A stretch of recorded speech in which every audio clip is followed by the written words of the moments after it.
alaikum and welcome to Islamic Finance Program. Today we are continuing and finalizing topic of Islamic law of contracts in business transactions, and we have very interesting topic today which is to do with money and the wealth. What is money, how do we use it, and so on. Now, there are types of wealth which we call fungible and non-fungible. What this word means is that this is English word, and mean like they are like similar, like to each other. For example, grains. Let's look at the grains. Each grain, kilo of grain, is similar to other one, or the same one. So they are identical. So if I give you a kilo of dates, for example, or kilo of barley, kilo of wheat, you return me the same kilo. I don't say, now you have to return the same ones that I gave you. Obviously you're going to eat them, yes. But any kilo will do, as long as it's within that category, Sometimes, for example, wheat, they might have the categories, class, I don't know, A, B, C, or whatever. I'm not into that, but there will be some maybe characteristics of a type of wheat. So if I give you this, you give me that one specific category, but they are identical, interchangeable. Okay, same with money, for example. If I give you $10, so you borrow that, and when you're returning that money, do you have to bring the same note with the same serial number? No, any will do. Any will do. Okay, so there are certain aspects of this that we will discuss when it comes to riba. This is why it's important to understand. These wealth could be also a type of durable and perishable goods. Okay, so for example, we'll see later, you cannot lease perishable goods. Can I lease, for example, food to you? Like tomatoes or something? Tomato, yeah, let's say, can I lease tomato to you? No, because yeah, it's something that is perishable. Doesn't have, you remember what we used that word before, manfa'a, benefit, or usufruct, doesn't have something that you can use, benefit from. You have to actually eat it, finish it completely. Okay, so it doesn't have usufruct. You cannot lease it. It's something that is perishable. And of course, this will come when we discuss about riba. Some of these then definition will become under the heading of riba as a ribawi items. That rule of riba affect them. Some of these fungible, some of the certain categories, staple foods, money, so monetary assets, there will be certain rules that affect and give rise to certain conditions when you are buying and selling these things. Okay, now, let's say when we talk about wealth, we say that wealth that is not in your control, Scholars give example. For example, they say, if you sell someone a fish in the ocean, is that, first of all, fish in the ocean, is that a wealth? Yes, it is. Yes, it is. Is it? It's not your wealth, but it is wealth. It's not your wealth, but it is a wealth. So we go now on the Nile here, Cairo, and you see there's fish, I don't know, something, and is it wealth? It is wealth because if you net a few, you can become a wealthy It is a wealth, but. So we say this is potential wealth. Potential wealth. So you have to catch it, and then it becomes wealth for you. So it's not wealth for you until you actually take a possession of it. Take possession of it, yes. Yeah. You can't go and now say, I sell you that ton of fish from the Nile, here's the $1 million, and you say, where is it? It's in the Nile, go ahead, Allah, go, take it. I can't take it. Can't just easily extract. So there is uncertainty. But for example, let's say I run a fish farm. Fish farms, they sometimes have a fish farm, and I'll sell you a ton of fish. Can I do that now? Yes. Yes, because what? I can extract it easily, that ton. It's within my control. So this is something that we have to think about. We were talking about alcohol and the lease of perishable goods. Okay, so, all right. Question now, what about money? Is money that in itself help us in production? Is it a factor of production? Yes, it is. It is. Right? How it is? You have to spend money to make money. Spend money to make money, all right. Yeah. So what happens with the money when we spend it? You're kind of investing it. So you actually have to buy other resources like labor and all of these things. Yeah. So in fact, money is not really a factor of production. It's more facilitates some of these things. Yes. Okay, so it has other purpose. But in itself, you know, you could put the money here, and it will do nothing for you. Okay? So in this section now, what we're going to do is we are now going to look a little bit more closely what is money. Okay? So you tell me from your own thinking, what are some of the common things that people use as the money? What is money? I mean, nowadays, paper. Paper. So let's say, so what do you know as the money? What are some of the things we today use as the money? So we have paper. Coins. Okay. Coins. Okay, we have coins. Yes. What are the coins? What are the coins? There would be aluminium, All right, so some sort of metal. some Yeah, sort metal. of Some metal. sort of metal. But Yes. okay, so where is the value of this money coming from? Gold and Basically silver. from gold which is stored. Gold, which is so, really? You think so? So it is said. Huh? So, So it's the said. value that written at the note. so if I say this is a $10 Yeah. and this is a $1, Yeah. okay? Value of it, where it is recorded, how much it is. In principle, there's supposed to be $10 worth of gold to back Is it there up. gold here? That's normally how it used to be. Used to be. Okay. So you say normally it used to be. Where it is now? It's now, it's like we said, it's like the interest. It's a phantom. Okay. So if you look at the history, for example, if you go back to the history, it is true. In Islam, we have two types of money, isn't it? One is dinar. And dirham. Okay, what are these? What are these? Gold and silver. So which one is gold, which one is silver? Dinar is gold. So this dinar is gold, Dirham. and this is silver. Okay, so gold and silver dinar.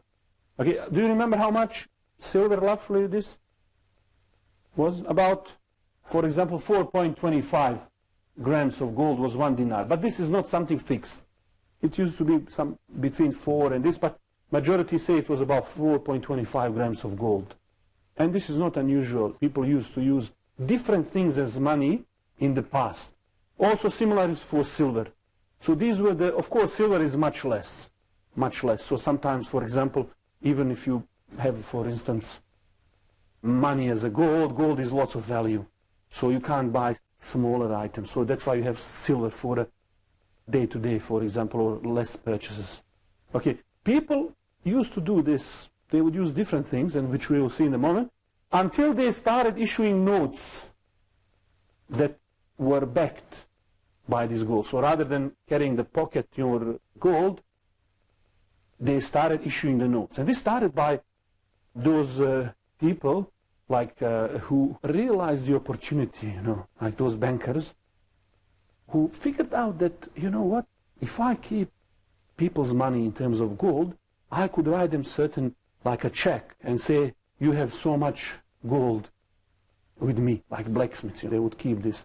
And then they started lending this gold to the people. Okay, so they started lending this gold to the people and getting interest on this gold. And what they knew, and this is how banking started, is they knew that not all of these people who we signed a certificate that they have gold with us, not all of them will come at one and claim the gold.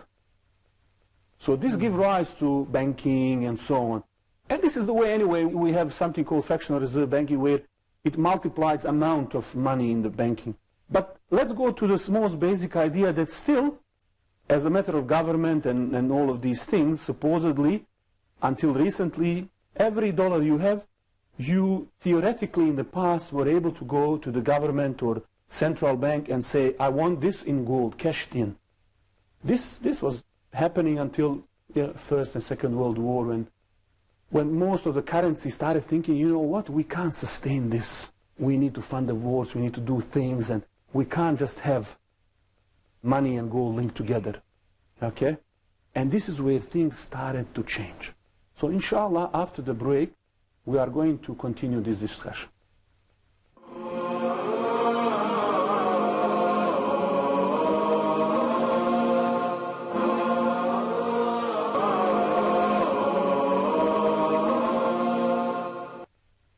Welcome back. We are discussing about money and history of money and how did we end up with the currency and the things that we have today.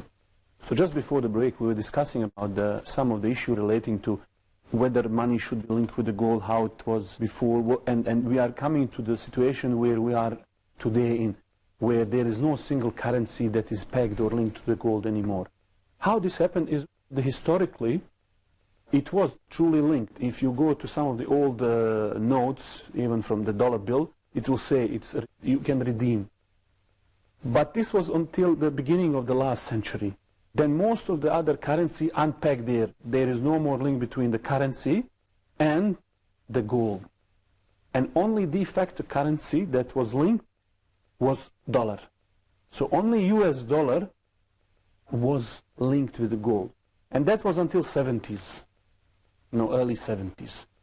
Only reference to the gold was through dollar bill. And that is not just you simply can redeem it, but like you had to be organized. And this was only really theoretical. This is the reason why US dollar became world reserve currency, because it really was the only one that stood for something. So today, even after 70s when dollar was unlinked with the gold, you will see that most of the world's commodities are expressed in dollar. So we normally say gold should be something that we reference price. But in reality today that is a dollar. Even the gold is expressed in US dollar. Oil, everything, most of these things. Now what we are seeing between the countries now, as a result of this, is huge power in the hands of the people who can print dollars. It gives a huge power because central banks around the world are controlling their foreign reserves and managing their currency primarily through the dollars. And if somebody can turn on the tap and print more money and put them more in the system, they get worried. That's why we have with China and US lots of words exchanged, like China is trying to keep their currency managed tightly, because once you don't have money linked with the gold, how you determine the rate of your money?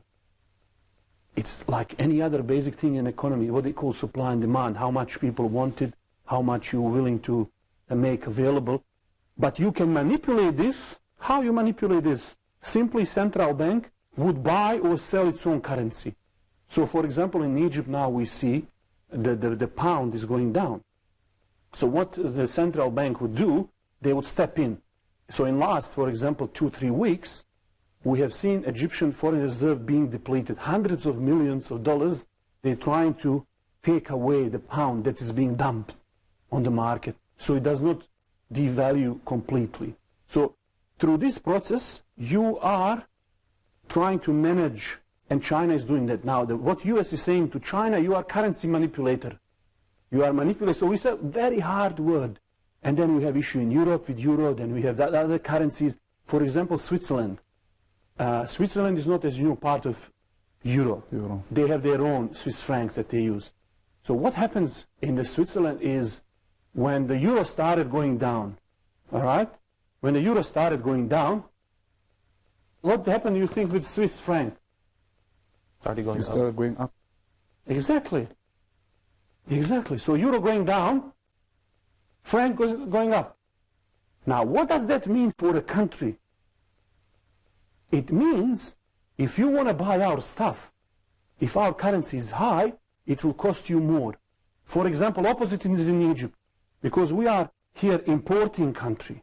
If our currency is down, everything will become more expensive. Okay? In Switzerland, they don't just export cheese.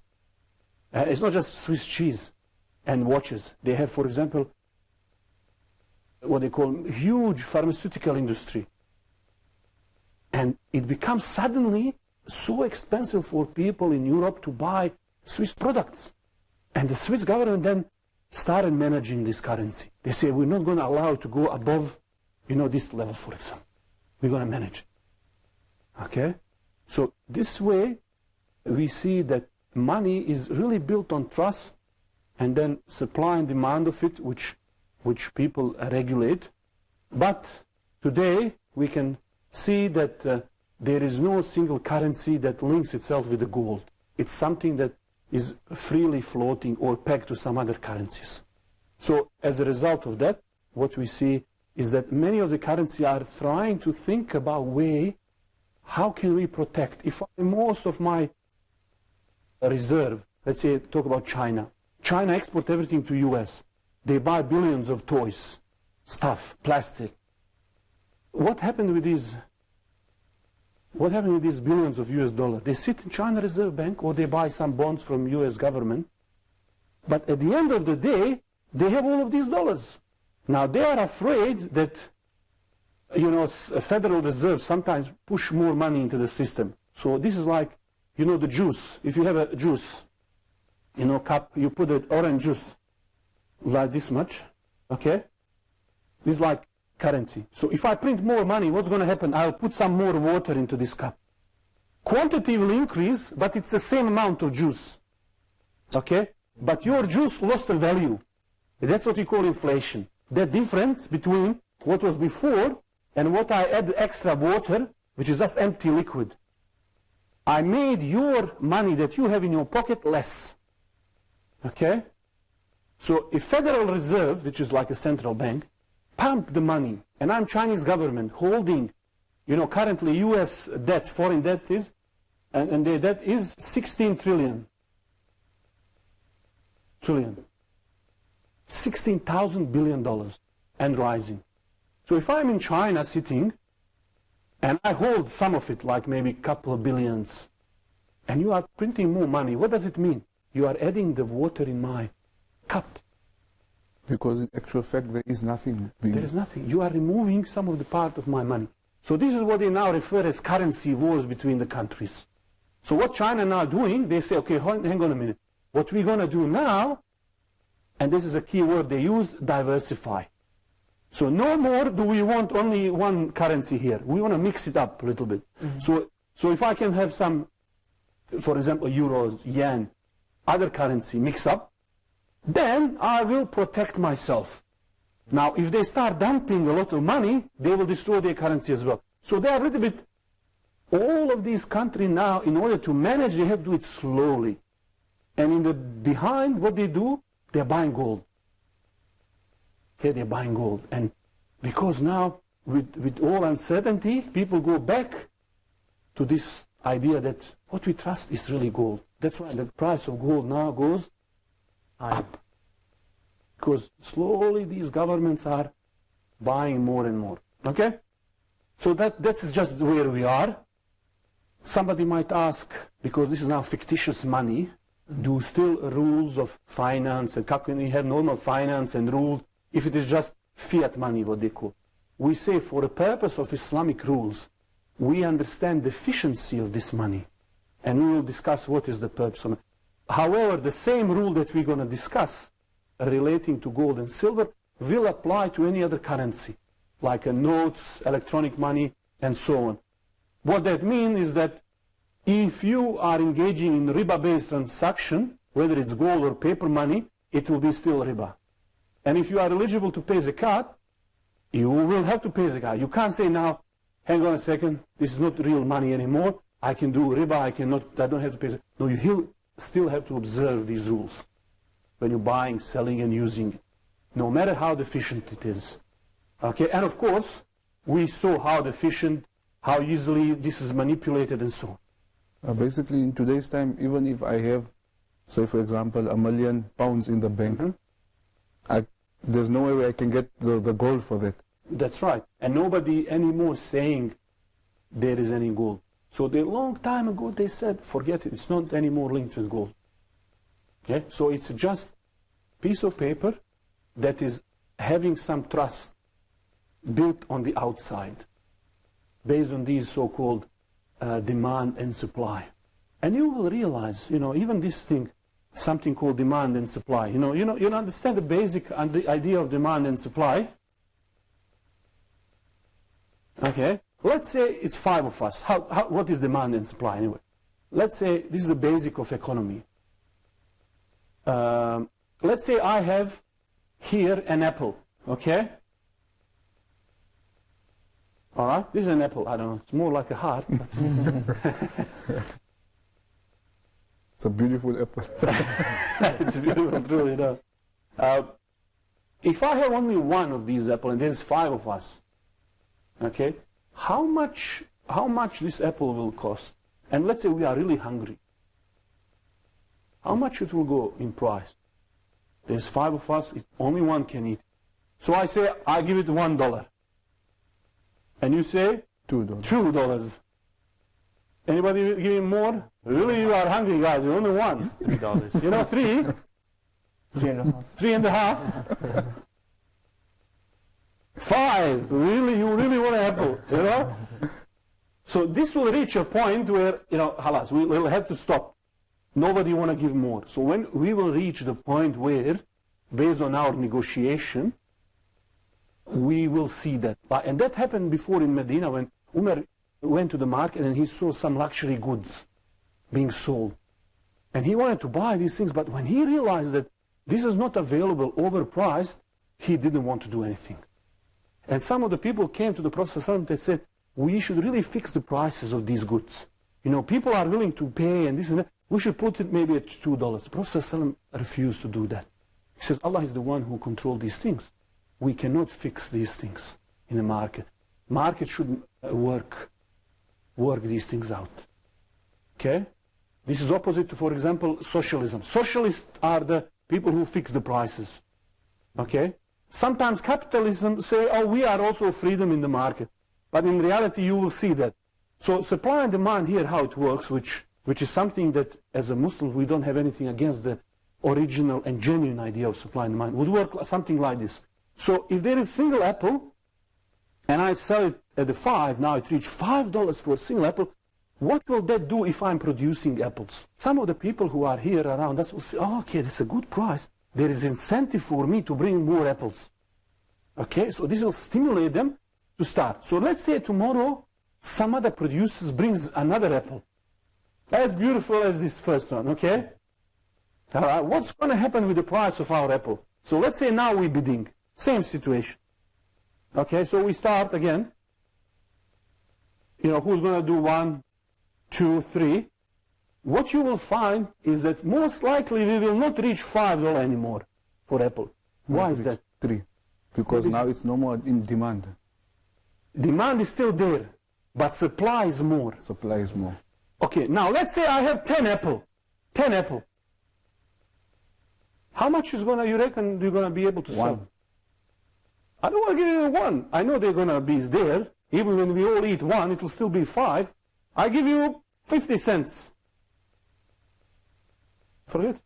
So what we now having, if we have the same demand, but so much supply. Inshallah, next time, when we come back, we are going to continue on this discussion.